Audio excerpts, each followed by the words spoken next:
Noong 2021, ang mga gumagawa ng kotse ay namumuhunan ng bilyon-bilyong dolyar sa mga EV at nangako na ititigil nila ang paggawa ng mga sasakyang pinapagana ng gas. Isipin ang isang makina na napakalakas, napakaabot, kaya nitong baligtarin ang buong industriya ng EV. Ito ay hindi isang futuristic na konsepto. Ito ay dito. Ito ay toto. At ito ay nagmumula sa China. Habang nagsusumikap ang mga Western automakers upang makasabay, ang teknolohiya ng pagbabago ng laro ng China ay nanginginig na sa mga merkado sa buong mundo. Talagang banta ng isang bagong makina ang pinakamalaking tatak ng kotse sa mundo? At ano ang ibig sabihin nito para sa kinabukasan ng mga dekuryenteng sasakyan? Sumali sa amin habang tinutuklasan namin kung paano mababago ng revolusyonaryong makinang ito ang lahat ng nalalaman namin tungkol sa mga EV. Magsimula tayo. Section 1. Ang paglalakbay ng China sa EV dominance. Ang China ay hindi lamang nakikipagkompetensya sa EV market. Nilalayo nitong dominahin ito na may napakalakas na diskarte na maaari nitong baguhin ang industriya magpakailanman. Sa pamamagitan ng matapang na mga patakaran, walang humpay na pagbabago at teknolohiyang nagbabago ng laro, ang pagtaas ng birding teknolohiya ng China ay nagpapadala ng mga shockwaves sa buong mundo. Maari bang guluhin ng isang bagong makina ang buong industriya ng EV? Ang pinakabagong mga tagumpay ng China ay nagmumungkahi na ito ay maaring. Ngunit paano nagsimula ang paglalakbay na ito? And ano ang nagtutulak sa lahi ng China sa tuktok? Nagsimula ang kwentong ito noong unang bahagi ng 2000s nang ang mga lungsod ng China ay sinakal ng pollution at ang pag-asa sa enerhiya ay isang lumalagong alalahanin. Ang mabilis na paglago ng industriya ng bansa ay nagmula sa mataas na gastos sa kapaligiran.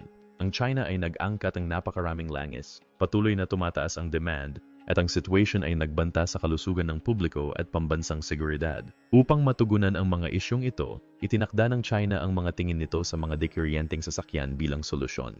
Noong 2001, inilunsad ng gobyerno ng China ang 863 program na idinisenyo upang itulak ang pagbabago sa mga high-tech na industriya, kabilang ang malinis na enerhiya at mga EV. Ang layunin ay malinaw, bawasan ang pag-asa sa dayuhang langis at bawasan ang pollution. Kahit na mahal ang teknolohiya at mababa ang interes ng publiko, nagpatuloy ang China.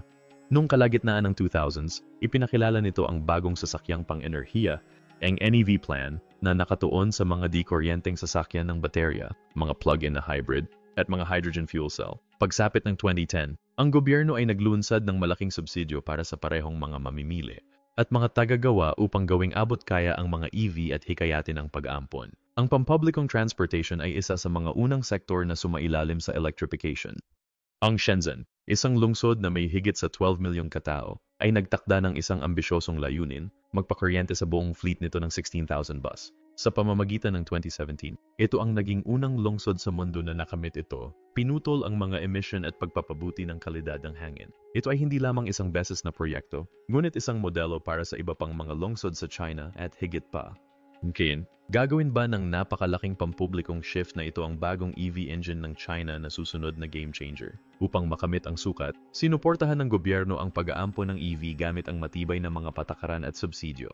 Ang mga programang ito ay ginawang naa-access ang mga EV sa karaniwang consumer ng Chinese at nagbigay sa mga local na tagagawa ng tulong na kailangan nila upang mapalawak.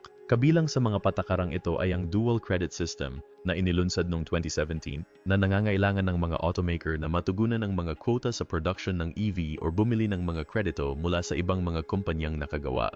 Pinilit ng system na ito ang mga automaker na yakapin ang mga EV na inilalayo ang industriya mula sa mga traditional na sasakyang pinapagana ng gas. Sa loob lamang ng mahigit isang dekada, nagbago ang China mula sa isang menor de edad na manlalaro tungo sa pinakamalaking producer at consumer ng EV sa mundo. Ang mga Chinese brand tulad ng BYD, NIO, at XPeng ay hindi lamang nangunguna sa kanilang sariling merkado, nag-e-export din sila sa Europe, Latin America, at higit pa. Ang mga kumpanyang ito ay nagpapatunay ng mga seryosong kakompetensya para sa mga pandaigdigang higante tulad ng Tesla at Volkswagen. Isa sa mga susi sa tagumpay ng EV ng China ay ang malawak nitong infrastruktura sa pagsingil. Ang mga station ng pag-charge ay naiset up sa buong bansa sa isang sukat na walang kapares sa ibang lugar, particular sa mga pangunahing lungsod kung saan ang mga driver ng EV ay makakahanap na ngayon ng mga charging point na halos kasing dali ng mga istasyon ng gasolina. Ang network na ito ay nagpapagaan ng pagkabalisa sa saklaw at ginawa ang mga EV na isang practical na pagpipilian para sa mas maraming tao. At sa isang malakas na bagong makina na pumapasok sa merkado, paano mabibigyan ng infrastruktura na ito ang tsina ng mas malaking kalamangan sa teknolohiya ng EV? Ang estratehikong diskarte ng China sa mga EV ay nagkaroon ng global ripple effect. Ang mga bansa, lalo na sa Europa, ay mahigpit na nagmamatyag at nagpapatibay ng mga katulad na subsidy at mga modelo ng patakaran. Sa gitna ng industriya ng EV ng China ay ang pangingibabaw nito sa production ng baterya, kasama ang mga kumpanyang tulad ng CATL at BYD na hindi lamang nakakatugon sa mga lokal na pangangailangan, ngunit nag-e-export din sa buong mundo. Ang control na ito sa EV battery supply chain ay nagbigay sa China ng malaking kalamangan. Pagsapit ng 2023, halos 40% ng lahat ng sasakyang ibinebenta sa China ay dekuryente, isang rate na mas nauna sa ibang mga bansa. Ilang taon lamang ang nakalipas, ang makita ang 4 sa 10 mga kotse sa kalsada bilang mga EV ay tila hindi malamang para sa anumang bansa. Ngunit sa pamamagitan ng mga target na patakaran at insentibo, nagawa ng China na makamit yon. Ang industriya ng sasakyan ay nasa gitna ng isang pagbabago. At ang China ay nasa gitna nito na nagtutulak sa mga hangganan ng kung ano ang posible sa mga EV. At habang ang ibang bahagi ng mundo ay nag-aagawan upang makahabol, isang tanong ang nananatili. Maari bang makipagkumpetensya ang sinuman sa electric dominance ng China? Section 2, ang BYD Seagull, isang game changer para sa mga abot-kayang EV. Isipin ang isang dekuryenteng makina ng kotse na napakalakas at abot kaya nitong sirain ang buong industriya ng EV gaya ng alam natin. Hindi ito isang marangyang sasakyan o isang concept car. Ito ay ang BYD Seagull, isang compact EV mula sa China na may groundbreaking na makina at isang nakakagulat na mababang presyo na maaring magbago sa pandaigdigang merkado sa magdamag. Ginagawa ng maliit na kotseng ito ang hindi nagawa ng ibang EV na nagdadala ng pinakamataas na antas ng kahusayan, mataas na pagganap at makabagong teknolohiya sa masa.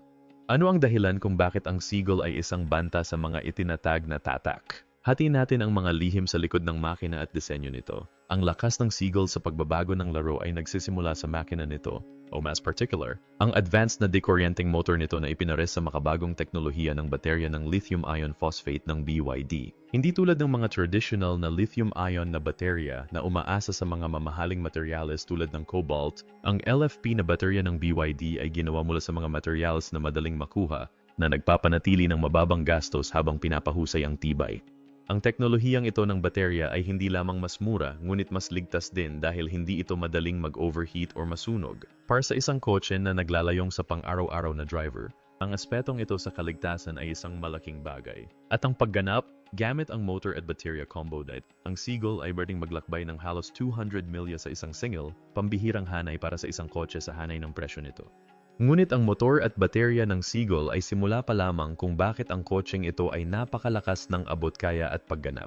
Ang bawat tampok sa Seagull ay idinisenyo upang maghatid ng maximum na functionality sa pinakamababang halaga nang hindi nararamdaman na parang naputol ang mga sulok. Kunin ang nag-iisang windshield wiper, halimbawa.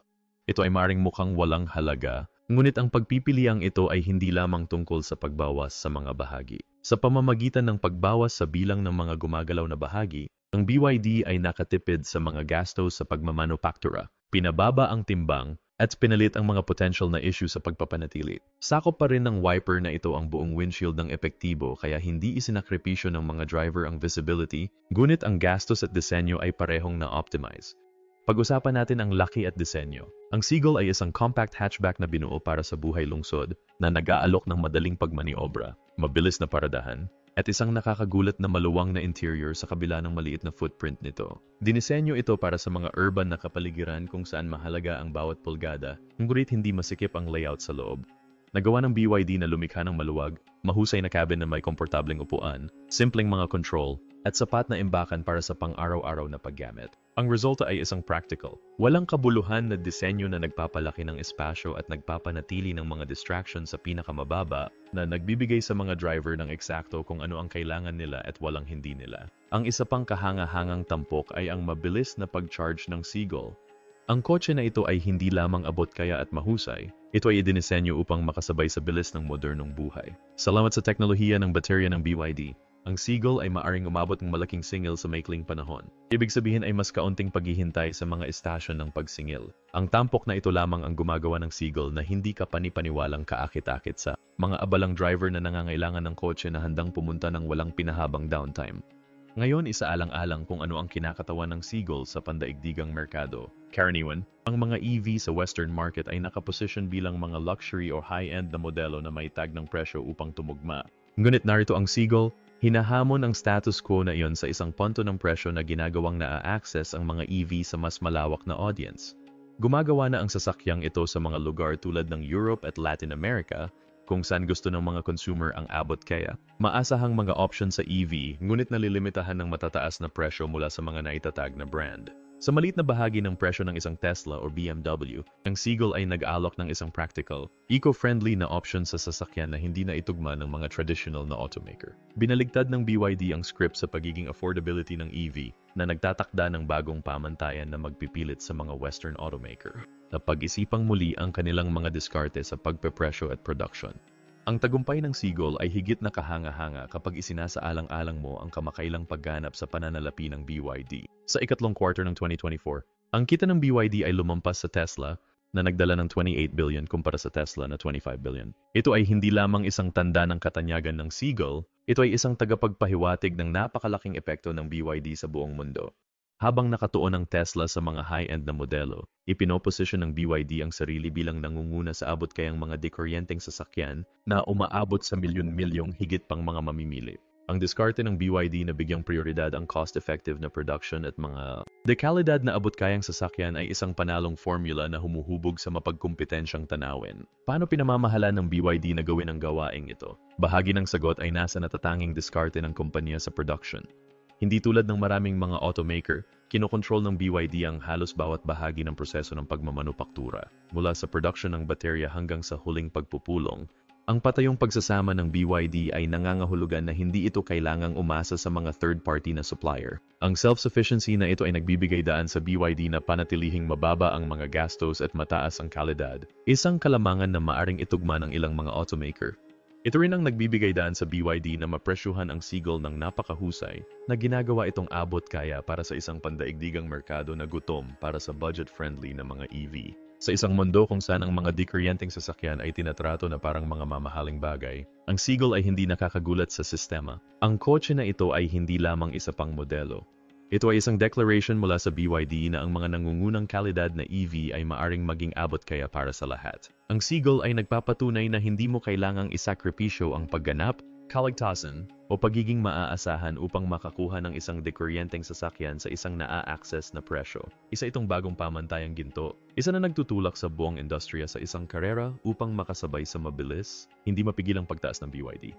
Ang mga dekuryenteng sasakyan ng China ay nagpapalipat-lipat sa industriya na nagdadala ng mga feature tulad ng self-driving, extended range, at luxury interiors sa mga abot-kayang sasakyan.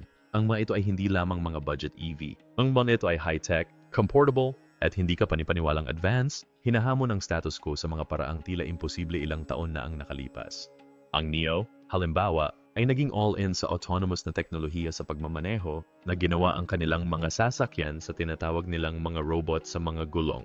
Sa mga advanced the system na nagbibigay daan sa self-parking, highway navigation, at kahit voice command response, nakikita ng NIO ang mga sasakyan nito bilang matatalinong kasama sa halip na mga sasakyan. Ang kanilang layunin ay para sa mga EV na ito na tumulong at umangkop sa mga driver na ginagawang mas maayos at ligtas ang bawat paglalakbay. Ang paglipat na ito mula sa simpleng transportation tungo sa matalinong kadaliang kumilos ay isang hakbang na lampas sa kung ano ang inaalok ng karamihan sa mga brand ngayon, at ito ay nangyayari sa isang presyong abot kaya para sa pang-araw-araw na mga mamimili. Ang pagtulak para sa autonomous na pagmamaneho ay laganap sa EV market ng China. Ang mga kumpanya ay naglulunsad ng mga feature na tumutulong sa pagmamaneho na humahawak sa mga pang-araw-araw na gawain sa pagmamaneho tulad ng pagpapanatili ng bilis, pananatili sa mga lane, at ligtas na paghinto sa trapiko. Bagamat hindi pa sila ganap na nagsasarili, ang mga sasakyang ito ay lumalapit sa katotohanang iyon sa bawat pag-update. Ang BYD, isa pang pangunahing manlalaro, ay may sarili nitong mga advanced na sistema ng tulong sa pagmamaneho na nakatuon sa pagpapahusay ng kaligtasan at paggawa ng mas maayos na pagmamaneho. Isipin ang isang kotse na hindi lamang nakakatipid sa mga gastos sa gasolina, ngunit maaring magmaneho sa iyo sa trabaho habang nananatiling naa-access sa karaniwang mga driver. Higit pa sa mga kakayahan sa pagmamaneho sa sarili, ang Chinese na automaker ay humaharap sa isa sa mga pinakamalaking hadlang para sa EV adoption, range. Ang kunpeng super electric system ng XPeng ay particular na idinisenyo para sa mga hybrid na modelo at nag-aalok ng groundbreaking na hanay na halos 900 sa isang singil. Upang ilagay ito sa pananaw, iyon ay halos ang distansya mula sa Los Angeles hanggang Seattle, lahat ng hindi nangangailangan ng recharge. Ang system ay matalinong nagpapalipat-lipat sa pagitan ng electric at fuel power, na tinitiyak ang maximum na kahusayan, lalo na sa mga rehiyon kung saan nakakakuha pa rin ang infrastruktura ng pag-charge. Para sa mga drivers sa liblib o hindi gaanong nasiserbisyuhan na mga lugar, inaalis ng Kunpeng system ang patuloy na pag-alala sa pagkawala ng kuryente na ginagawang praktikal ang malayo ang paglalakbay sa kuryente kahit sa labas ng mga pangunahing lungsod. Ang teknolohiyang ito na nagpapalawak ng saklaw ay lalong mahalaga habang pinalawak ng mga Chinese automaker ang kanilang abot sa buong mundo. Maraming rehiyon ang kulang sa malawak na network ng pag-charge at mga hybrid na solution tulad ng Xpengs na nagpapahintulot sa mga EV na gumana ng walang putol kahit na kung saan limitado ang infrastruktura. Sa pamamagitan ng pagtugon sa mga hamong ito ng direkta, ipinoposisyon ng Xpeng ang mga Chinese EV bilang isang flexible, maasahang option para sa isang pandaigdigang audience at ang mga pagbabago ay hindi titigil dun. Nangunguna rin ang mga Chinese brand sa disenyo at kaginhawahan. Wala na ang mga araw kung kailan ang ibig sabihin ng abot kaya ay basic. Ang gumagawa ng Chinese EV ay nagsumikap ng husto upang matiyak na ang kanilang mga sasakyan ay nag-aalok ng estilo, kaginhawahan at mga dekalidad na materyales na lumilikha ng isang karanasang parang premium ng walang premium na presyo. Ang BYD at Enayo, halimbawa, ay nagdisenyo ng mga maluluwag na interior na may marangyang seating, advanced climate control, at infotainment system na kalaban ng pinakamahusay sa industriya. Ang interior ng BYD ay minimalist ngunit eleganting na may mga dekalidad na finishes na ginagawang mas maluho ang biyahe kaysa sa iminumungkahi ng presyo. Ang talagang nakakagulat ay kung gaano kabilis ang mga Chinese brand ay nakakakuha at nahihigitan pa ang mga traditional na Western EV leader. Sa loob ng maraming taon, ang mga kumpanyang tulad ng Tesla at Volkswagen ang nanguna sa innovation. Ngunit ngayon ay nag-aalok ang mga Chinese na tatak ng maihahambing o kahit na superior na mga tampok sa isang maliit na bahagi ng presyo. Ang autonomous na kakayahan sa pagmamaneho ng NIO ay kapareho ng autopilot ng Tesla at ang sistema ng extended range ng Xpeng ay karibal sa mga high-end na Western na modelo. Ngunit ang pagiging affordability ng mga high-tech na feature na ito ang talagang nagbabago sa laro. Dahil mas maraming consumer ang nakakakita na makakakuha sila ng mga premium na feature ng EV nang walang luxury price tag. Paggawa ng baterya ng EV, bagamat maaring mabawasan ng mga dikuryenteng sasakyan ang mga emission at labanan ang pagbabago ng klima, ang paggawa ng mga bateryang nagpapagana sa mga sasakyang ito ay may malubhang epekto sa kapaligiran. Ang paggawa ng mga EV na baterya ay nangangailangan ng malaking halaga ng lithium, cobalt, at nickel. Karamihan sa mga ito ay dapat na minahan, iproseso, at pino. Ang prosesong ito ay malayo sa malinis at ang nangingibabaw na papel ng China sa supply chain na ito ay naglalabas ng mga kagyat na katanungan tungkol sa epekto sa parehong kapaligiran at buhay ng tao. Ang pagkuha ng lithium, isa sa mga pangunahing materyales sa mga baterya ng EV, ay hindi kapanipaniwalang masinsinang mapagkukunan. Upang makagawa ng isang metrikong tonelada ng lithium, ang mga minero ay gumagamit ng hanggang 500,000 galon ng tubig na nagdudulot ng matinding kakulangan sa tubig sa mga lugar kung saan ito mina, tulad ng mga bahagi ng South America at China mismo. Ang napakalaking paglilipat ng tubig tabang na ito ay nakakapinsala sa mga lokal na ecosystem, naglalagay ng panganib sa wildlife, at nakakagambala sa mga pamayanan ng pagsasaka na umaasa sa mga pinagmumulan ng tubig na ito. At pagkatapos ay mayroong cobalt, isa pang mahalagang material. Ang karamihan ng cobalt ay minahan sa Democratic Republic of Congo, kung saan ang pinsala sa kapaligiran ay nakakagulat. Ang deforestation, pagguho ng lupa, at contamination ng mga supply ng tubig ay resulta ng pagkuha ng cobalt. Kaya't habang ang mga EV ay maaring mabawasan ang pollution sa kalsada, ang pangkalikasan na presyo ng production ng baterya ay nakakagulat na mataas. Bilang tugon sa mga problemang ito, ang industriya ng EV, kabilang ang China, ay nagsisimula ng kumilos. Ang pag-recycle ng baterya ay naging isang pangunahing diskarte upang mabawasan ang pangangailangan para sa bagong pagmimina. Ang China ay naglunsad ng mga ambisyosong programa sa pag-recycle para mabawi ang mahahalagang mineral mula sa mga ginamit na baterya, kasama ang mga nangungunang kumpanya tulad ng CATL at BYD na mga pasilidad ng gusali upang gawing mas mahusay ang prosesong ito. Ang layunin ay lumikha ng closed-loop system kung saan ang mga materyales tulad ng lithium, cobalt, at nickel ay muling ginagamit sa halip na bagong minahan. Bagamat nakakatulong ang pag-recycle na mabawasan ang ilang pinsala sa kapaligiran, ito ay bahagyang solution lamang. Ang isa pang diskarte na ginagalugad ng China ay ang pangalawang buhay na mga application para sa mga baterya ng EV. Kapag ang baterya ay wala ng sapat na singil para mapagana ang isang kotse, maaari pa rin itong maging kapaki-pakinabang sa ibang mga paraan. Ang mga kumpanyang Tsino ay nag-eksperimento sa muling paggamit ng mga retiradong baterya na ito sa malalaking sistema ng pag-imbak ng enerhiya na maaring magpatatag ng mga grids ng kuryente at mag-imbak ng enerhiya mula sa mga nababagong mapagkukunan tulad ng hangin at solar. Ang mga pangalawang buhay na application na ito ay hindi lamang nagpapahaba ng buhay ng baterya. Binabawasan din nila ang pangangailangan para sa mga bagong hilaw na materyales na binabawasan ang epekto sa kapaligiran ng pagmimina. Ngunit ang epekto sa kapaligiran ay hindi lamang ang alalahanin. Mayroong isang madilim na ethical na bahagi sa EV supply chain. Ang pagmimina ng cobalt ay naiugnay sa mapagsamantalang mga gawi sa paggawa, particular sa Democratic Republic ng Congo, kung saan ang tungkol sa 70% ng cobalt sa daigdig ay kinukuha. Ang kaulat ng child labor, hindi ligtas na mga kondisyon sa pagtatrabaho at sahod sa kahirapan ay nagbibigay ng anino sa buong industriya ng EV. Ang China, bilang isang pangunahing manlalaro sa merkado ng baterya, ay malalim na kasangkot sa controversial na supply chain na ito. Bilang tugon sa lumalagong kamalayan at pagpuna, ang ilang kumpanyang Tsino ay gumagawa ng mga hakbang upang mapabuti ang etika ng kanilang mga supply chain. Ilang kumpanya ang nangako na dagdagan ang transparency na kumukuha ng cobalt mula sa mga sertipikadong minahan na sumusunod sa mga pamantayang ethical. Sa pagtaas ng presyon mula sa mga mamimili, lalo na sa mga pamilihan sa kanluran, ang kumpanyang ito ay namumuhunan sa mga alternatibong chemical ng baterya na nangangailangan ng mas kaunti o kahit na walang cobalt. Sa pamamagitan ng pagbabawas ng dependency sa controversial na mineral na ito, nilalayo nilang gawing mas sustainable ang production ng baterya at hindi gaanong umaasa sa mga may problemang mapagkukunan. Ang kamalayan ng consumer, lalo na sa mga merkado sa kanluran, ay nagtutulak ng pangangailangan para sa mga material na pinagmumulan ng etika at ang mga automaker ay nakakaramdam ng presyon. Habang mas maraming consumer ang tumutuon sa sustainability, ang mga kumpanyang hindi tumugon sa mga isyong ito sa etika ay nanganganib na mawalan ng tiwala sa merkado. Ang mga kumpanyang Tsino ay tumutugon sa pamamagitan ng pakikipagtulungan sa mga international na organization upang patunayan ang mga responsableng kasanayan sa pagsourcing at pagsisikap sa pagbuo ng mga baterya na hindi gaanong umaasa sa cobalt. Ang pagbabagong ito ay hindi lamang tumutugon sa mga ethical na alalahanin. Nakakatulong din ito na patatagin ang supply chain na madaling maapektuhan ng pagbabago-bago ng presyo at kawalang tatag sa politika sa mga rehiyon ng pagmimina. Ngunit kahit na sa mga pagsisikap na ito, ang katotohanan ay malinaw. Ang pangangailangan para sa mga baterya ng EV ay lumalaki sa napakabilis na bilis, at ang karera sa pag-secure ng mga materyales ay tumitindi lamang. Para sa bawat dekuryenteng sasakyan sa kalsada, mas maraming mapagkukunan ang kinukuha, mas maraming tubig ang natupok, at mas maraming mahihinang komunidad ang nakadarama ng epekto. At narito ang nakakaligalig na katotohanan. Habang lumalapit tayo sa mas luntiang kinabukasan, ang landas na ating tinatahak upang makarating doon ay walang iba kundi berde. Section 5. Mga-traditional na automaker sa ilalim ng presyon mula sa EV surge ng China.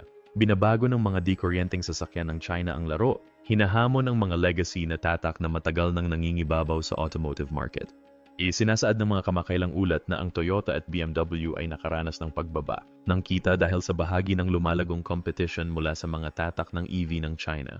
Kahit na ang mga nakatatag na higanting kotse ay nararamdaman ang epekto habang ang mga Chinese automaker ay mabilis na nakakuha ng lupa sa mga pangunahing merkado. Malinaw ang mensahe.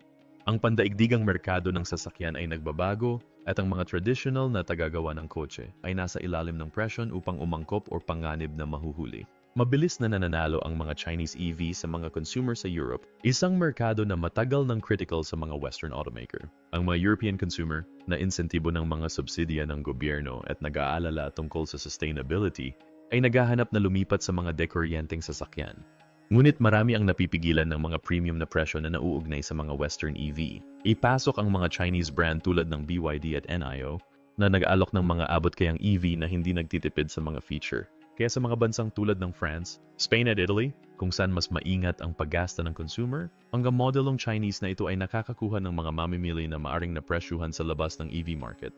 Ang pagbabagong ito sa market share ay hindi limitado sa Europe. Ang mga umuusbong na merkado sa Latin America at ilang bahagi ng Asia ay nakakakita din ng pagdagsa ng mga Chinese EV na angkop upang matugunan ang mga pangangailangan ng mga mamimili sa mga rehiyong ito. Sa Latin America, halimbawa, ang pagiging abot kaya ay isang pangunahing salik at ang mga Chinese EV ay nakakapag-alok ng mapagkompetensyang alternatibo sa mga traditional na sasakyang gasolina ng walang mataas na gastos na nauugnay sa maraming Western electric models. Para sa mga matatag na tatak, ang pagbabagong ito ay kumakatawan sa isang makabuluhang hamon. Kailangan na nilang makipaglaban hindi lamang sa mga komplikado ng paglipat sa electric, kundi pati na rin sa katotohanan ng matinding competition sa presyo mula sa mga tatak na Chino. Napansin ni Tesla, ang nangingibabaw na tagagawa ng EV sa US, ang lumalagong impluensya ng mga Chinese EV. Ang pamunuan ng kumpanya ay patuloy na nagbabantay sa mga potential na patakaran ng US na maaring maghigpit sa paggamit ng teknolohiyang Chino sa mga di-kuryenteng sasakyan. Ang Tesla CEO na si Elon Musk ay hayagang nagpahayag ng pagkabahala tungkol sa epekto ng mga potential na paghihigpit na ito at binanggit na ang paglilimita sa pag-access sa mga bahaging gawa ng China ay maaring magpapataas ng mga gastos at makapagpabagal sa production ng mga EV sa US. Ito ay particular na makabuluhan dahil maraming mga baterya ng EV at mga pangunahing bahagi ay mula sa mga supplier ng China. Para sa Tesla at iba pang mga automaker na nakabase sa US, ang tanong ng pag-access sa Chinese tech ay higit pa sa isang pampolitikang issue. Isa itong practical na hamon na maaring makaapekto sa kanilang bottom line. Hindi lang si Tesla ang nakakaramdam ng pressure. Ang CEO ng Ford na si Jim Farley ay nagsalita tungkol sa pangangailangan para sa mga automaker ng US na ayusin ang kanilang mga diskarte bilang tugon sa pagtaas ng China sa EV market. Nagbabala siya na ang mga Amerikanong automaker ay hindi na kayang maging kampante na hinihimok ang kanyang mga kapantay sa industriya na seryosohin ang competition ng China.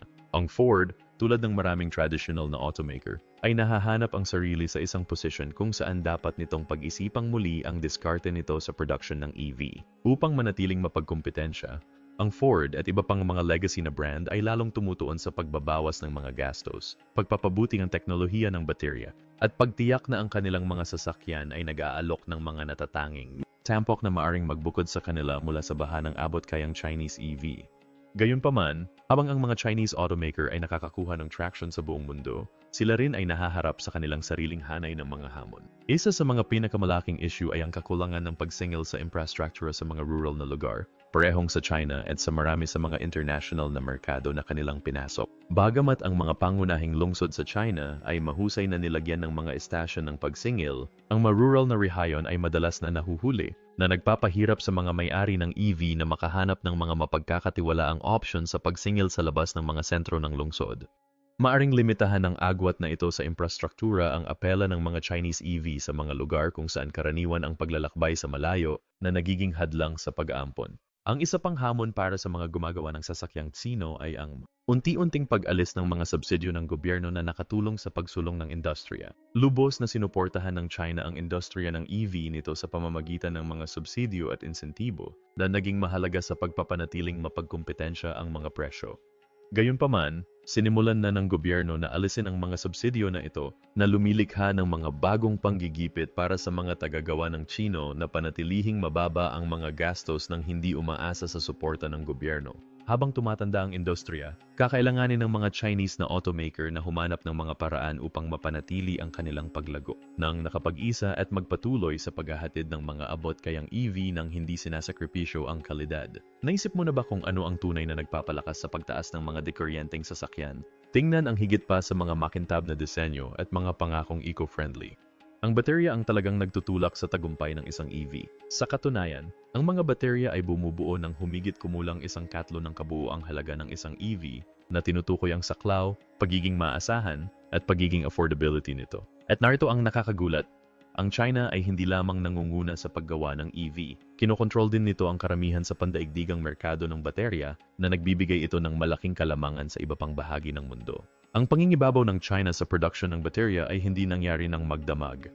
Namuhunan ang bansa sa teknolohiya ng baterya ilang taon bago naging mainstream ang mga EV na inaasahan ang matinding demand ngayon. Ngayon, ang China ay gumagawa ng higit sa 70% ng mga lithium-ion na baterya sa mundo, ang pangunahing pinagmumulan ng kuryente para sa mga EV. Ang lead na ito ay higit sa lahat ay nagmumula sa mga higante tulad ng CATL, BYD, at CALB na sama-samang nagbibigay ng malaking bahagi ng pandaigdigang merkado.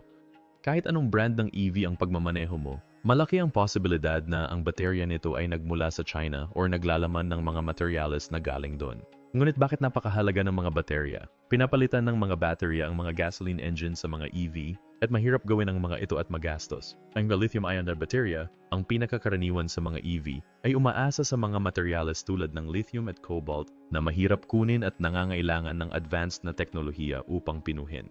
Ang proseso ng production na ito ay may mataas na mga hadlang sa pagpasok na pinagkadalubhasaan ng China sa pamamagitan ng combination ng innovation, suporta ng gobyerno, at control sa mga hilaw na materyales. Ang mga kumpanya ng baterya ng China ay hindi lamang gumagawa sa isang napakalaking sukat, itinutulak nila ang teknolohiya pasulong. Ang CATL, halimbawa, ay naglabas kamakailan ng isang mabilis na nagcha-charge na baterya na nagbibigay ng 370 milya ng saklaw pagkatapos ng 10 minutong pag-charge lamang.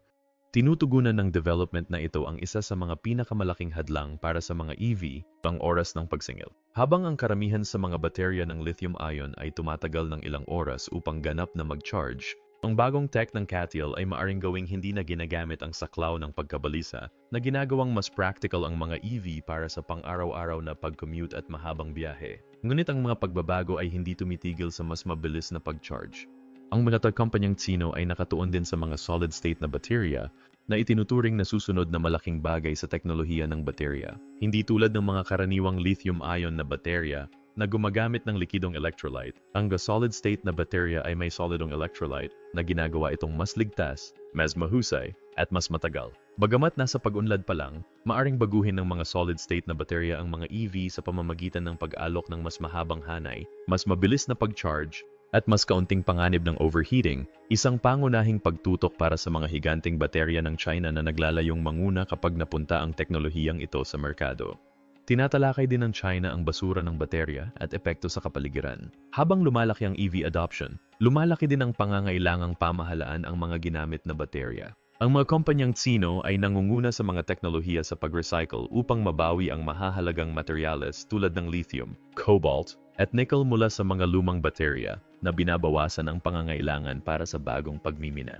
At higit pa sa pag-recycle, ang China ay naghahanap ng pangalawang buhay na mga gamit para sa mga baterya ng EV. Kapag ang isang EV na baterya ay wala ng sapat na kapangyarihan para sa isang kotse, maaari pa rin itong maging kapakipakinabang para sa pag-iimbak ng enerhiya sa mga tahanan, negosyo, at kahit na mga power grid. Ang discarding ito ay nagpapahaba ng habang buhay ng mga baterya at ginagawang mas napapanatiling EV ang production. Ngunit ang control ng China sa production ng baterya ay hindi tumitigil sa teknolohiya. Tungkol din ito sa mga mapagkukunan. Ang mga kumpanyang Tsino ay nakakuha ng matibay na supply chain para sa mga hilaw na materyales na kumukuha ng lithium, cobalt, at nickel mula sa mga pakikipagsosyo sa Africa, South America, at Asia. Ang mahigpit na pagkakahawak sa mga mapagkukunan ay nagpapahintulot sa mga kumpanyang Tsino na panatilihing mababa ang mga presyo at maging matatag ang produksyon. Isang pangunahing bentahe sa mga kakompetensya na mas mahina sa mga pagbabago sa presyo at mga kakulangan sa supply. Ang pangingibabaw na ito ay hindi napapansin. Habang tumataas ang demand ng EV, nagmamadali ang ibang mga bansa na makahabol at bawasan ang pag-asa sa mga baterya ng China. Ang European Union, halimbawa, ay namumuhunan ng malaki sa sarili nitong production ng baterya upang maging mas makasarili. At ang US ay nag-anunsyo ng mga plano na palakasin ang domestic production upang mabawasan ang mga import. Gayunpaman, ang mga pagsisikap na ito ay nagsisimula pa lamang at nahaharap sa matinding competition mula sa matatag ng industriya ng baterya ng China. Sa kabila ng pangunguna nito, nahaharap sa mga hamon ang industriya ng baterya ng China, particular sa kapaligiran at ethical na implication ng pagmimina. Ang pag-extract ng lithium at cobalt ay may malaking gastusin sa kapaligiran at nagtaas ng mga ethical na alalahanin sa mga gawi sa paggawa, lalo na sa mga lugar tulad ng Democratic Republic of Congo, kung saan ang karamihan sa cobalt sa mundo ay pinagmumulan. Sa pagharap sa pagsisiyasat, ang mga kumpanyang Tsino ay namumuhunan na ngayon sa mas napapanatiling mga kasanayan sa pagmimina at nagsasaliksik din ng mga paraan upang mabawasan ang paggamit ng cobalt sa mga baterya upang gawing mas malinis at mas ethical ang production. Ang control ng China sa supply chain ng baterya ay hindi lamang isang pang-ekonomiyang kalamangan, ito ay estratehiko. Ang mga baterya ay ang puso ng electric revolution at sa pamamagitan ng pangingibabaw sa lugar na ito, naiposisyon ng China ang sarili bilang isang global gatekeeper para sa paglipat patungo sa electric at renewable energy. Sa walang humpay na pamumuhunan sa advanced na teknolohiya ng baterya, pag-recycle at pagpapanatili, ang China ay hindi lamang nangunguna sa mga EV, ito ay humuhubog sa hinaharap ng pandaigdigang enerhiya mismo. Salamat sa panonood. Kung nagustuhan mo ito, huwag kalimutang mag-like, mag-comment at mag-subscribe. I-click ang susunod na video para sa mas kapanapanabik na nilalaman.